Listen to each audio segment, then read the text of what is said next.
not the only one. I will always be with you. You are not the only one.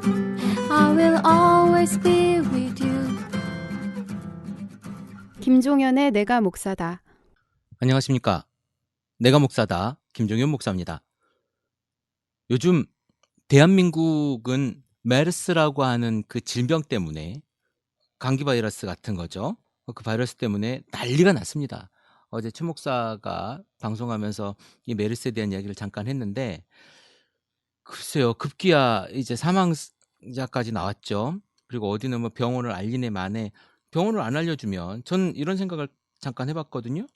병원을 안 알려주면 그 병원에서 있었던 그 바이러스들을 모르는 사람들은 접근을 할 거 아닌가라고 하는 생각을 제가 해봤고, 그러면 안 알려주는 이유가 그 병원이 문을 닫을까 봐, 그 병원이 망할까 봐. 만약에 그 병원이 오픈이 되면 그 병원으로 사람이 안 가겠죠. 그래서 그 병원이 망할까 봐 지금 정부 당국에서는 안 알려주고 있는 거 아닙니까? 다른 사람이 걸리든지 말든지. 그리고 이런 한심한 일이 어디 있습니까?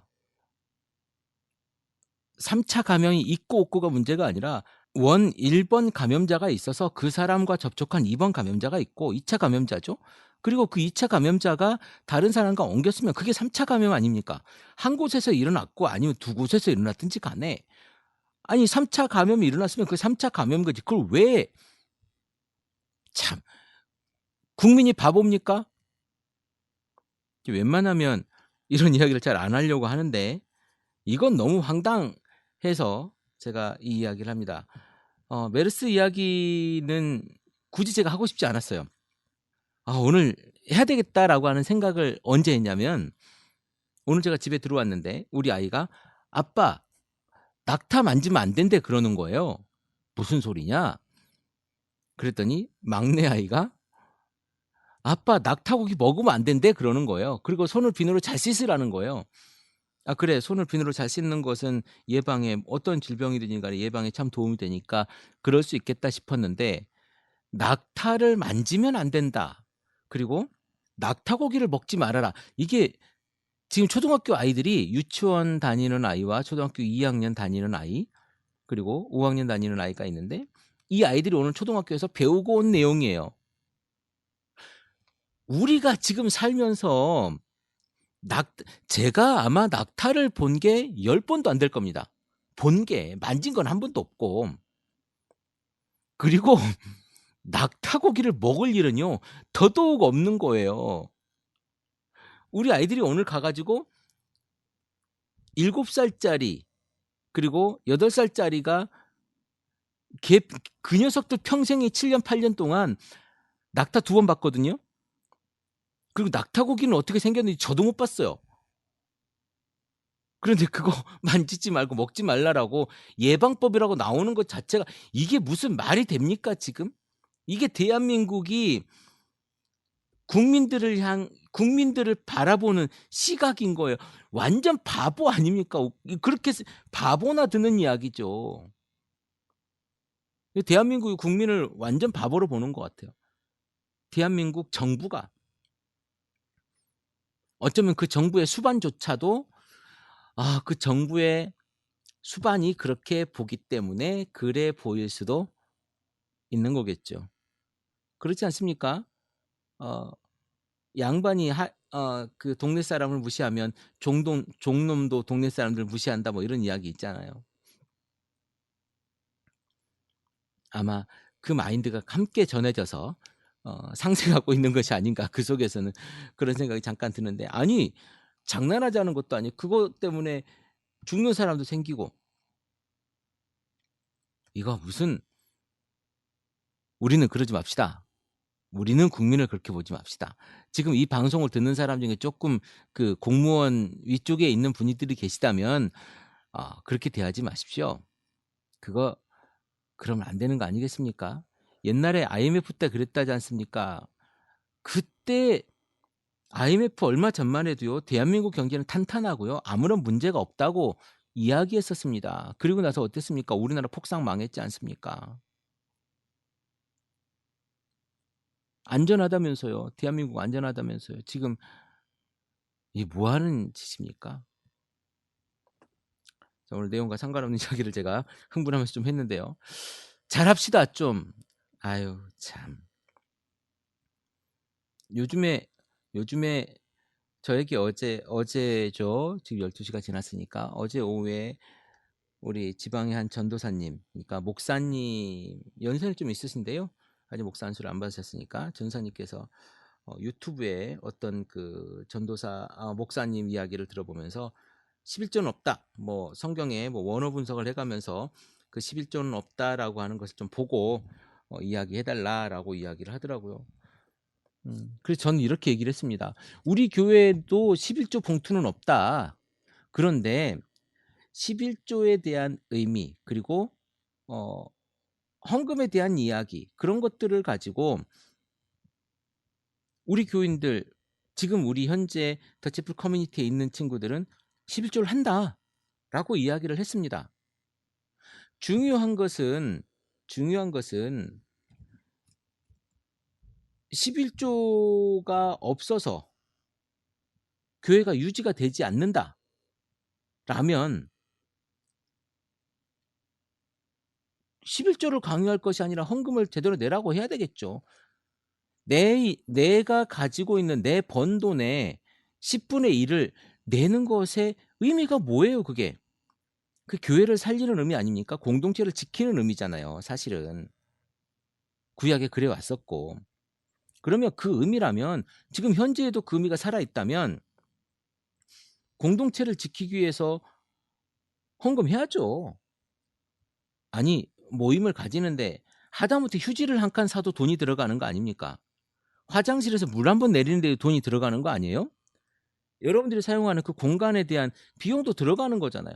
그러면 여러분들이 모였으면 그것을 수혜라고 생각한다면 아니 당연히 헌금을 내야죠. 여러분 그 동창회 한 번을 할 때도 돈 내고 하잖아요.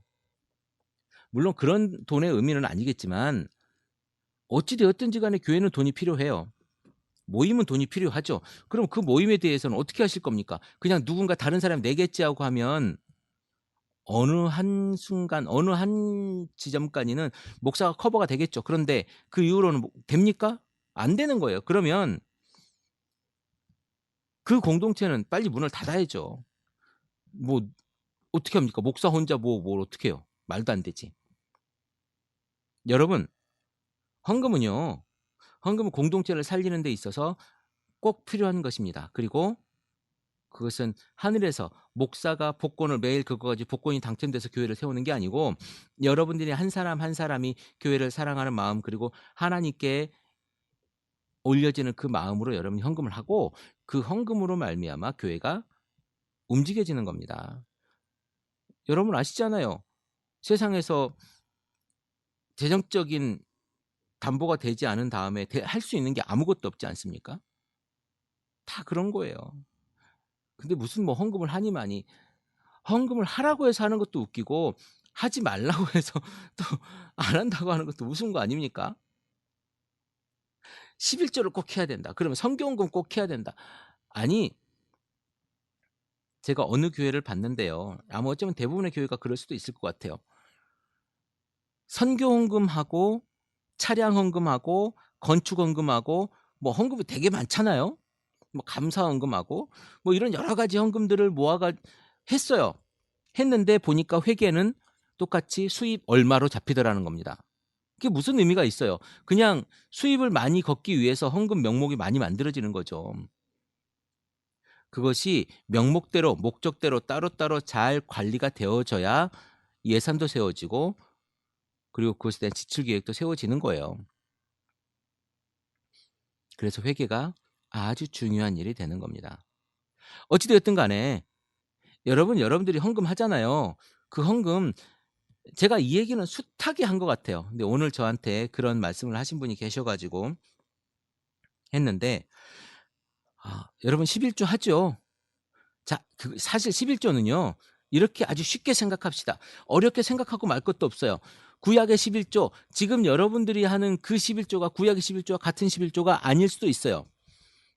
단지 저는 이렇게 평가하고 싶습니다. 여러분들이 지금 하고 있는 11조는, 그리고 여러분들이 11조에 대한 헌금을 한다고 하는 것은 여러분이 그러니까 하나님께서 주신 이 모든 것이 하나님 것, 그러니까 내가 삶을 사는 것과 또한 내가 내 건강함으로 인해 수입을 얻는 것과 그것을 능력을 주신 하나님을 찬양하고 감사함으로, 그리고 이 모든 것이 다 하나님 것임을 고백함으로 그것의 일부를, 그러니까 그것의 일부가 구약에 있는 10의 1조라면 10분의 1이라면 이 10분의 1을 하나님 사역을 위해서 사용하게끔, 그리고 하나님의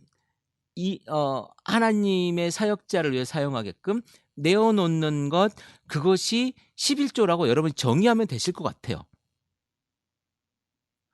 굳이 11조 헌금 봉투에 담으면 11조고 감사 헌금 봉투에 담으면 11조가 아니다라고 표현하는 사람도 있는데요. 그것이 중요한 게 아니에요. 그것은 내 마음이 하나님께 어떤 것으로 드려지느냐가 중요한 것이지, 내가 헌금 봉투 어느 곳에 담았느냐, 그게 뭐가 중요합니까? 어차피 회계로 들어가면 다 통일된 회계인데. 여러분, 자꾸 그 헌금 때문에 스트레스 받지 마십시오. 아니, 돈이 없으면 정말 내가 죽을 만큼 되는데 돈이 없어. 그럼 못할 수 있는 거죠. 이런 거 아닙니까? 내가 쌀을 살 돈 5천 원이 없어. 그런데 헌금을 해야 돼. 근데 빈손으로 갈 수 없으니까 5천 원을 헌금을 하고 내가 3일을 굶어요. 어리석은 짓이죠.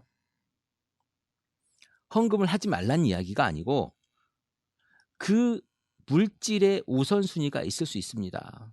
여러분이 지금 당장 죽으면, 여러분이 당장 그것이 굶어서 죽으면 그 헌금이고 그 교회에 내가 다니는 것이 무슨 의미가 있겠습니까? 극단적인 얘기긴 하지만 여러분이 교회에 헌금을 할 때, 뭐 어떤 사람은 현금 서비스 받아가지고 헌금한다는 사람도 제가 들어봤습니다만은 그런 것이 아니라 여러분의 마음이 드려지는 것이에요. 1,000원짜리 헌금을 하더라도, 10,000원짜리 헌금을 하더라도, 설령 어떤 분은 11조가 100만 원짜리고 1,000만 원짜리를 하더라도, 그 많은 헌금을 하더라도 그것이 과부에 두렵던 만큼의 정성과 마음이 있다면, 네, 여러분 마음에 그런 것이 있다면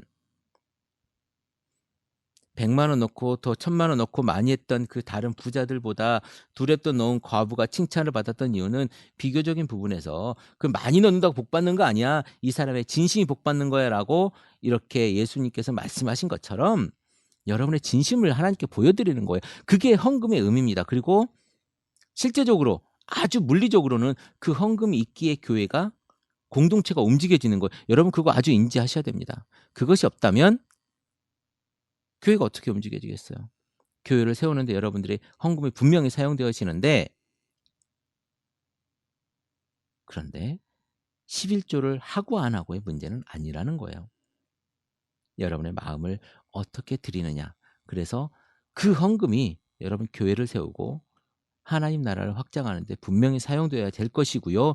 더 중요한 것은 그것을 회계 처리하는 사람들, 그러니까 목회자와 또한 그것들을 담당하는 장로와 또 집사들과 이런 분들이 건강하게 그것들을 처리해내야 되겠죠. 사용되어지는 것도 굉장히 중요하니까. 그래서 투명하게 그런 것들이 진행되어진다면, 그렇다면 아주 훌륭하게 저는 진행된다고 봐요. 그런 거 아니겠습니까? 헌금은 그렇게 처리하면 되는 거 아니겠어요? 뭘 더 중요하게 사용합니까? 그 정도면 됐지요. 여러분들이, 그리고 그 회계의 투명성에도 여러분들이 참여하셔야 돼요. 회계의 투명성에도 여러분들이 참여하셔야 되고, 그리고 그것으로 말미암아 건강한 교회가 세워질 수 있는 겁니다. 오늘 잠깐 헌금 이야기에 대해서 했는데요. 헌금, 한마디로 표현하겠습니다. 여러분 신앙의 표현이에요. 물론 많이 한다고 신앙이 깊은 건 아니지만 여러분의 헌금을 하는 건 공동체를 사랑하고 교회를 세우는 여러분의 신앙의 표현입니다. 그게 헌금이에요. 그리고 물리적으로 교회에서 그것을 잘 사용하는 것, 건강하게 사용하는 것, 그리고 투명하게 사용하는 것, 그것은 교회의 또 사명이고 의무가 되겠죠. 그것만 잘 지켜진다면 돈 때문에 고민할 일 있겠습니까? 여러분 헌금 내는 것 때문에 고민할 일 있겠습니까? 큰 교회든 작은 교회든 그것만 잘 처리가 되고 투명하게 한다면, 그리고 많은 사람들의 모습과 그 이야기들로 교회가 운영이 된다면, 민주적인 절차에 의해서 운영이 된다면 전혀 문제없는 일들이 있을 것 같아요. 저는 헌금 때문에 고민할 일은 아니라고 봐요. 회계 처리가 투명하고 그것이 잘 운영된다면요. 아니 뭐가 문제가 됩니까? 저는 전혀 문제될 것이 없다고 생각하는데, 이걸 문제 삼는 분들은 아마 서로의 불신이지 않을까.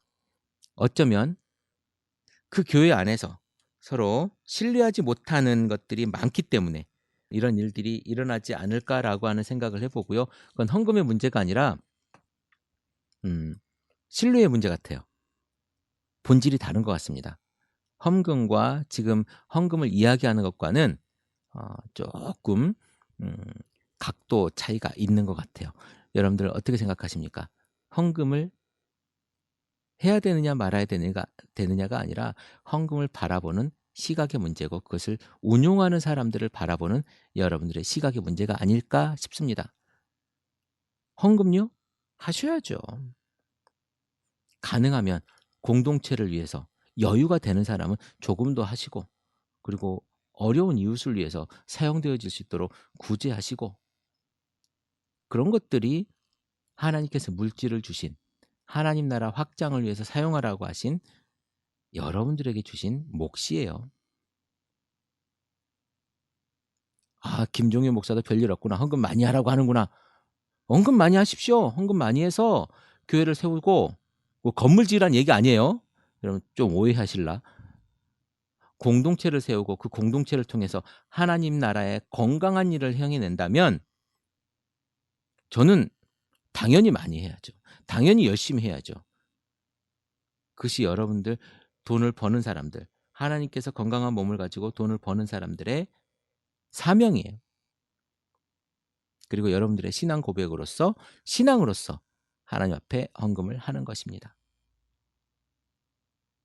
자, 깔끔하게 정리를 이렇게 하면 좋을 것 같아요. 아까우면 하지 말고 아까운데 어떻게 합니까? 그거 뭐 어떻게 뺏는 것도 아니고 감사하는 마음으로 하십시오. 여러분들이 숨쉬고 사는 것만으로도 감사하잖아요. 지금 죽는 사람이 얼마나 많습니까? 아까 메르스 얘기도 했지만 메르스 때문에 죽어간 사람도 있잖아요. 그런 것보다 여러분들은 아직 안 죽었잖아요. 얼마나 감사한 일 아닙니까? 여러분들에게 남겨진 사명이 있다는 거잖아요. 그것을 믿고 하자는 거예요. 믿고. 그걸 증명해서 내가 알아서 하자는 게 아니고 믿고 하자는 겁니다. 그렇게 하다 보면 하나님께서 나에게 이런 섭리가 있었구나라는 것을 알게 될 거예요.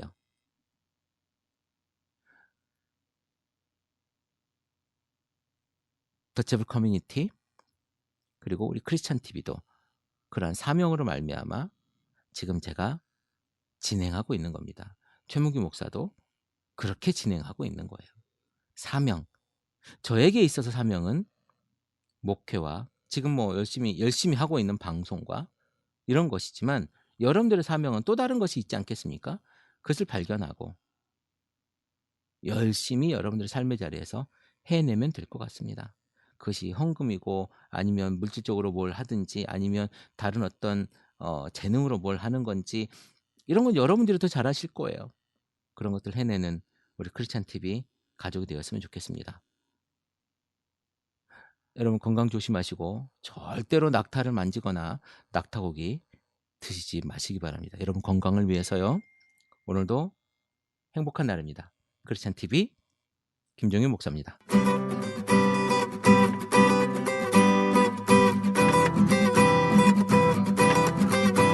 You are not the only one. I will always be with you. You are not the only one. I will always be with you. 크리스천 TV